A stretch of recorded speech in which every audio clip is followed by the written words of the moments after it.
আসসালামু আলাইকুম। জামাত এবং এনসিপিকে নিয়ে কিছু কথা না বললেই নয়।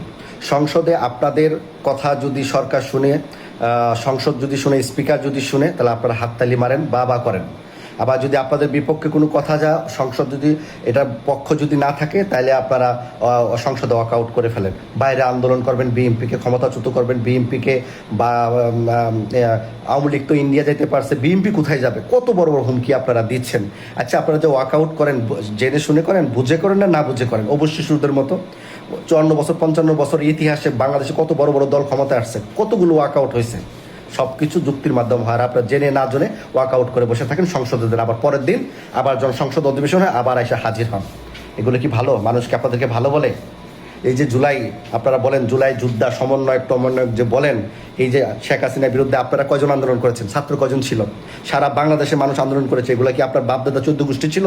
আমরা আন্দোলন করেছি, বিদেশ থেকে প্রবাসীরা রেমিটেন্স বন্ধ করেছে, সমস্ত প্রবাসীরা আন্দোলন সংগ্রাম করেছে সোশ্যাল মিডিয়াতে। এগুলো কি আপনার বাপদাদা ছিল?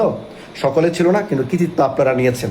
আপনারা না থাকলে দেশ এই হইতো সে হইতো, গরিব ক্যান্টিনে বিল দিতে পারতেন না, পড়াশোনা ভালোভাবে করতে পারতেন না, পেট ফুলে গেছে, চেহারা ফুলে গেছে, পকেট ভারী হয়ে গেছে, বাড়ি গাড়ি হয়ে গেছে, মার্সিডিস BMW গাড়িতে আপনারা চলাফেরা করেন। কেউ আবার জ্বরে বকবরে শুকুনের কেরামতি লাগে, একটা কথা আছে না?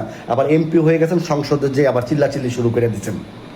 যদি আজকে 15 বছর 20 বছর পর যদি আওয়ামী লীগ আসে, আপনারা যে বিল নিয়ে পাশ করেন হাবুর এবং সংস্কার চাচ্ছেন, এগুলো কি আওয়ামী লীগকে রাখবে? সরকারের সাথে যুক্তি দিয়ে আপনারা সুন্দর করে বসে যেগুলো সংস্কার করার কথা 10টা দিয়েছেন, 5টা করবে, 5টা বাদ যাবে, না আরও বাদ যাবে, আবার ধারাবাহিকভাবে হবে। এগুলো তো দেশের মানুষের জন্যই হবে, সমস্যা নাই তো। কিন্তু আপনারা চিল্লাচিল্লি করেন কেন? ভদ্রতা বলতে আপনারা কিছু জানেন না? আমি জামাত এবং এনসিপিকে বলছি, কিছু হলে দেশের 80% মানুষ নিয়ে আপনারা আন্দোলন করবেন, সামনের সারিতে থাকবেন, এবারে কিছু হবে না, বিএনপিকে ক্ষমতা নামাইবেন। বিএনপিকে ক্ষমতা নামায় কারা হবেন? আপনারা একটা আসন পাওয়ার যোগ্যতা আপনাদের আছে?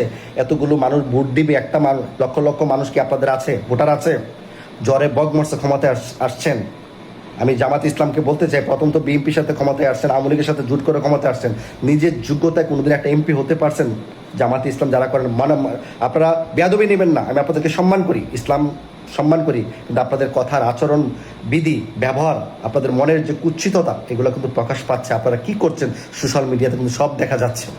এগুলো থেকে আপনারা বেরিয়ে আসুন। যদি আপনারা দেশপ্রেমিক হন, দেশকে ভালো চান, দেশের সংস্কার চান, অবশ্যই আপনারা সংসদে ভদ্রতার সাথে কথা বলে দেশের মানুষের কল্যাণ করবেন। তারেক রহমান ভালো কাজ করলে মানুষ বাবা করতেছে, ওনার জন্য দোয়া করতেছে, এগুলো সহ্য হচ্ছে না আপনাদের, যে তারেক রহমান বিএনপি এত প্রশংসা করতেছে। আর বিএনপি প্রশংসা কি এখন? আপনার ইতিহাস দেখেন, যখনই বাংলাদেশের বিপদগ্রস্ত দেশ পরিচালিত হয়, তখনই বিএনপি ক্ষমতায় আসে। আপনাদের মতো ওই ফুটপাথ থেকে উঠে এসে আপনার রাজনীতিতে তারা সংসদে আসে নাই, প্রধানমন্ত্রী হয় নাই, দল আসে নাই। বিএনপির একটা ঐতিহ্য আছে। আমি শুধু অতটুকুই কথাটা বললাম, আপনাদেরকে ছোট করছি না। আপনারা MP হয়েছেন, আমি প্রত্যেকটাই যে নাহিদ ইসলাম উপদেষ্টা থাকাকালীন তার বাবা কি ধরনের দুর্নীতি করেছে, আপনারা কি ধরনের দুর্নীতি, কত তবদির বাণিজ্য, আপনার প্রমোশন বাণিজ্য, যা যা দপ্তরের যা যা করার সব করেছেন। আঙ্গুল ফুলে কলা গাছ হয়েছেন, শত শত কোটি টাকার মালিক হয়েছেন। এই যে হাসনাত আবদুল্লাহ অন্তর্বর্তী সরকার থাকাকালীন প্রায় 400 কোটি টাকার কাজ নিয়েছেন। এই 400 কোটি টাকার হিসাব কোথায়? এতগুলো টাকা আপনারা কোথায় কাজে লাগিয়েছেন? ওনার তো হাসনাত আবদুল্লাহ তো রাজনীতি উত্থান শুরু হয়েছিল গণভবনের চালের বস্তা চুরি থেকে শুরু করে। সেই চুরি করা ব্যক্তি কিভাবে 400 কোটি টাকা একদম প্রপারলিভাবে কাজ করেছে, এগুলো কি জনগণকে আপনার হিসাব দেওয়া উচিত না? এবং MP যে হয়েছেন হান্নান মাসুদ, উনি তো বিশ্ব নেতা, পৃথিবীর ওনার চেয়ে বড় নেতা বিশ্ব কেউ নাই। সংসদে এসে চিল্লাচিল্লি পাগলামতি করা শুরু করে দেয়। উনিও তো প্রায় 1000 কোটি টাকার কাজ নিয়েছেন হাতিয়া উপজেলার কাজের জন্য। উনি তো বলেছিলেন গ্রামের সবচেয়ে ভাঙ্গা বাড়িটা ওনার, এখন সবচেয়ে বড় বাড়িটা ওনার। উনি এখন রাজা বাদশার বংশধরের নাতিপুতি হয়ে গেছেন। এতগুলো টাকার কাজ নিয়েছেন। উনি তো MP মন্ত্রীও ছিলেন না। শত শত কোটি টাকার কাজ ওনার অন্তর্বর্তী সরকার থাকা অবস্থায় কিভাবে উনি টাকাগুলো নিলেন, এগুলো কি জনগণ জানার দরকার নাই? এই যে আসিফ মাহমুদ সজীব ভুঁইয়া, ওনার বাবা আওয়ামী লীগ করতেন, ওনার এলাকা 4-5টা খুন খারাপের সাথে ওনার বাবা জড়িত, উনি নিজে জড়িত। এমন কোনো সন্ত্রাসী, তবদির বাণিজ্য, চাঁদাবাজি, দুর্নীতি এমন কোনো কিছু নাই যে আসিফ মাহমুদ সজীব ভুঁইয়া তাদের সাথে জড়িত নাই। তারেক রহমান সাহেব ঠান্ডা মাথায় দেশ চালাচ্ছে, আপনাদের ভালো লাগতেছে না? এগুলো নিয়ে যখন টান দিবে, প্রত্যেকটার মৃত্যুদণ্ড হবে, প্রত্যেকটার ফাঁসি হবে। আর মানুষকে উস্কানি দিচ্ছেন, দেশের 80% মানুষ আন্দোলন করবে বিএনপির বিরুদ্ধে। 3 মাস হয়েছে না বিএনপি সরকার গঠন করছে, তারা যেভাবে পারতেছে দেশের ভালোর জন্য কাজ করতেছে। তারেক রহমানের ভয়ে MP মন্ত্রীরা থরথর করে কাপ করে জনগণের কাতারে দাঁড়িয়ে গেছে। এগুলো সুনাম আপনাদের ভালো লাগতেছে না, ঠিক আছে না? এগুলো সুনাম ভালো লাগতেছে না যে দেশ ভালো চলতেছে। আরে ভাই, যদি দেশপ্রেম যদি আপনারা সত্যি হয়ে থাকেন, দেশের কল্যাণে সংসদে আলোচনা করেন, দেশের মানুষের কল্যাণে আলোচনা করেন। ওইখানে ফাইজলামতি করার জায়গা না, ওইখানে চিল্লাচিল্লি করার জায়গা না। আপনাদের পক্ষে গেলে হাততালি, না গেলে ওয়াক আউট। একটা কথাই আছে না, ওই যে যেরকম বর্তমানে 2টা নির্বাচন আপনার শেরপুর এবং 2 শেরপুর, বগুড়া আর এবং শেরপুর জেলাতে, যদি আপনারা জিততেন তাহলে খুব ভালো, হারছেন বয়কট, নির্বাচন বয়কট। জিতলে মানে যদি জিততে পারতেন তাহলে ভালো, আর না হারলে আপনারা বয়কট। এগুলো তো মানুষ বুঝে, নিজের যোগ্যতা তো কোনোদিন এমপি আপনারা হতে পারেন নাই। আপনারা মনে কষ্ট নেবেন নাই, আমি যেটা বাস্তব সেই কথাটা আপনারা বলছি। প্রিয় দেশবাসী, সবাই কমেন্ট করবেন। এই যে তেলের ব্যবসাটা, যে তেলের কি আমাদের বিএনপির কোনো দোষ আছে? সরকারের কোনো দোষ আছে?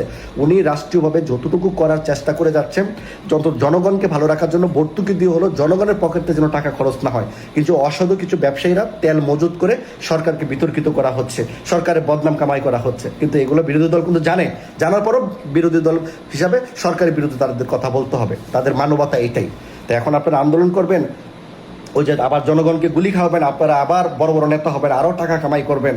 এসব দান্দাবাজি জনগণ বুঝে গেছে, আপনারা সেই সুযোগ আর পাবেন না। রাস্তায় একবার আন্দোলন করে দেখেন জনগণ আপনাদেরকে কিভাবে সম্বর্ধন করে। জুলাই আন্দোলন, শেখ হাসিনার বিরুদ্ধে আন্দোলন, এটা আপনাদের আন্দোলন না, সারা বাংলাদেশের মানুষের আন্দোলন ছিল, সমস্ত দলের আন্দোলন ছিল, আওয়ামী লীগ ছাড়া। কিন্তু এখন কৃতিত্ব আপনারা পেট ফুলা মানে গোপাল বার হয়ে গেছেন। এগুলো থেকে বেরিয়ে আসেন, দেশকে ভালোবাসেন, মব সৃষ্টি করবেন না। আমরা তো দেখেছি যে মব সৃষ্টি করতে যে মাথার মধ্যে বেন্ড স্কুলে দেখা যায় জিরো, মানুষকে বিভ্রান্ত করছেন, জনগণকে কাতার আনছেন আন্দোলন সংগ্রাম করার জন্য। বিএনপির বিরুদ্ধে না, বিএনপি কি 22-এ আসছে? এই বাংলাদেশে যখনই বাংলাদেশে কোনো দুর্ভিক্ষ হয় তখনই বিএনপি রাষ্ট্র ক্ষমতা নেয় বাংলাদেশকে ভালো রাখার জন্য। কিন্তু আপনারা বাংলাদেশকে ভালো রাখার জন্য না, আপনাদের প্রতি দেশপ্রেম নাই, আপনারা আছে প্রতিহিংসা। আওয়ামী লীগের চাইতেও তো আপনারা প্রতিহিংসা বেশি করছেন। শুধু অতটুকুই বলি, প্রিয় দেশবাসী, আন্দোলন সংগ্রাম গণতন্ত্র দেশে হবে, কিন্তু সবাই যুক্তি দিয়ে, বুদ্ধি দিয়ে, সততা দিয়ে দেশকে ভালোবাসুন। তারেক রহমান সাহেব যেভাবে কাজ করে যাচ্ছেন, ওনাকে সবাই সহযোগিতা করুন। অনিয়ম হলে অবশ্যই আপনারা প্রতিবাদ করবেন, সেটা যুক্তির মাধ্যমে যেন হয়। ধন্যবাদ সবাইকে। আসসালামু আলাইকুম। বিএনপি রাষ্ট্র পরিচালনা আসলে সব কৃষকদের জন্য পর্যায়ক্রমে কৃষক কার্ড, সেটি আস্তে আস্তে বাংলাদেশে পর্যায়ক্রমে উন্মোচন করা হবে। এবং কৃষক কার্ড সেই প্রকল্পের অধীনে আগামীকাল টাঙ্গাইলে নববর্ষের প্রথম ক্ষণে সেটি বাস্তবায়ন করা হবে।